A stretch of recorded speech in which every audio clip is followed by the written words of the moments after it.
In the year 430 BC, the Greek city-state of Athens was one of the dominant powers of the ancient world. Athens had been the pinnacle of stability and power for decades.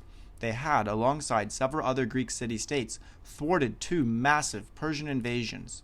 The first was led by Darius I in 499 BC, and the second was led by Xerxes, the son of Darius, 19 years later in 480 BC. Shortly after their second successful defense, Athens led a successful military campaign in Asia Minor, where they yet again defeated the Persian forces, this time in their own territory. These victories enabled Athens to bring most of the inhabitants of the Aegean and many other parts of Greece together in what was known as the Delian League, which was an Athenian-dominated alliance between numerous Hellenic city-states founded in 479 BC. Throughout the next 48 years, Athenians would enjoy a brief spell of relative liberty, during which time people enjoyed a stable democratic government, equality before the law, free trade and commerce, the rule of law, freedom of movement, and protection from arbitrary arrest. Of course, not everyone enjoyed these rights. A full conception of liberty would not emerge for another 24 centuries. These years coincide with what is known as the Golden Age of Athens. With Athens' funds, military dominance, and its political fortunes guided by the great statesman and orator Pericles, Athens produced some of the most influential and enduring cultural artifacts of Western civilization.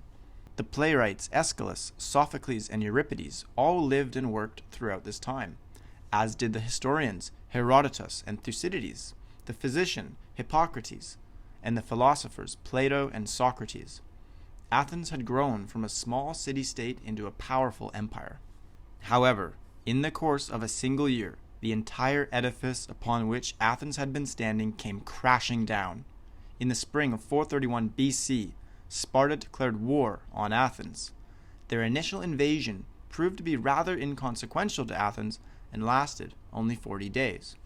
Nonetheless, much of the productive farmland surrounding the city had been lost, with the inhabitants moving inside the city walls. The Athenian strategy, conceived by the great statesman Pericles, who was also Athens' acting strategos, which is to say army general, advocated for the avoidance of open battle in the field, as the Spartan soldiers were both more numerous and better trained. He insisted on the utilization of the Athenian fleet, which would allow them to exercise their naval dominance. This strategy worked successfully, with Athens soon winning a naval victory at the Battle of Naupactus. Athenian victory seemed within reach when, out of nowhere, a devastating plague struck the city of Athens in the year 430 BC. The plague killed an estimated 75,000 to 100,000 people, which was nearly 1/4 of the entire population. It is believed to have entered Athens through Piraeus, the city's port and only source of food and supplies. Much of the eastern Mediterranean also saw an outbreak of the disease, however with less impact. The epidemic had resounding effects on Athenian society, resulting in a lack of adherence to laws and religious edicts.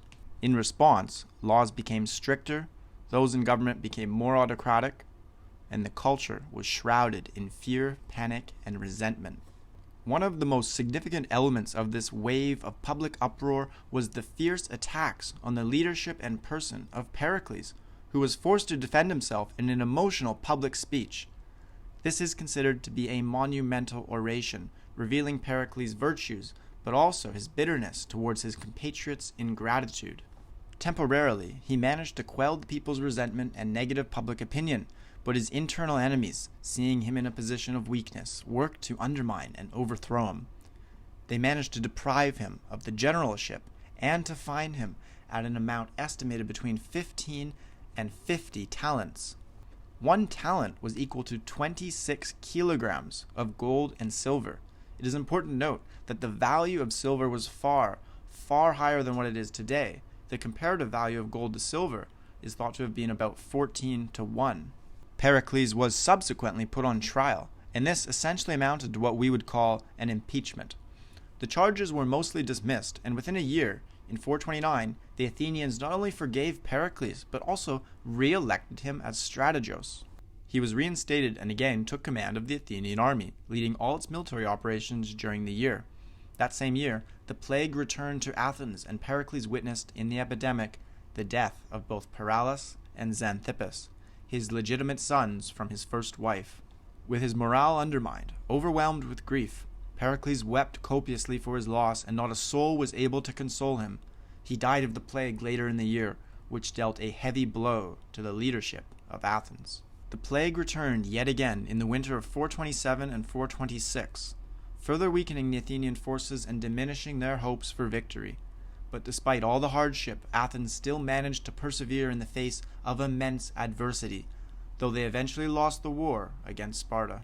This ability to persevere, despite the plague and everything that came with it, was in no small part due to the government's enormous treasury surplus.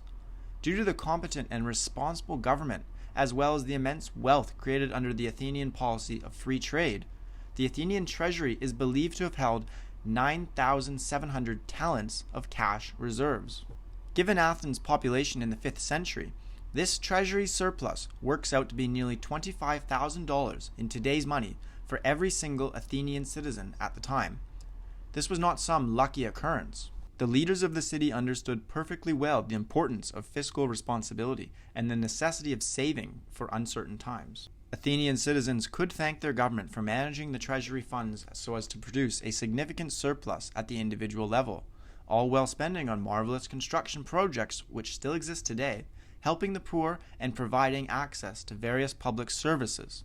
In Athens, in 430 BC, every citizen's share of the public treasury was a surplus of roughly $25,000. It is no wonder they were able to withstand the vicious war and even devastating plague and still manage to leave a legacy and reputation that endures to this day.